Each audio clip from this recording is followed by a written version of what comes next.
নারী যদি 8 ঘন্টার পরিবর্তে 5 ঘন্টা কাজ করতে বাধ্য হয়, তাহলে তাদের বাকি কর্ম ঘন্টার টাকাটা কে দিবে? এটি একটি বিরাট প্রশ্ন।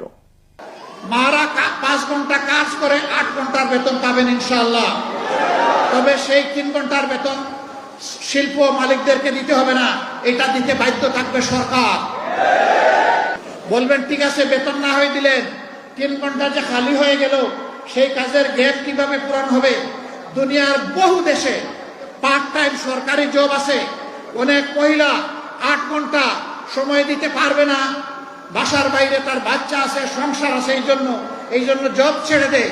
তারা যখন দেখবে 3 ঘন্টারও আমার একটা সুযোগ আছে, বলবে ঠিক আছে, সেই 3 ঘন্টা আমি আমার প্রয়োজন পূরণ করে আসি। এখানে জব আরো বেড়ে যাবে, একজনের সাথে আরো 1/2 জন যোগ হয়ে যাবে। সুতরাং আগে যদি 100 জন জব পেয়ে থাকে, এখন 150 জন পাবে ইনশাআল্লাহ।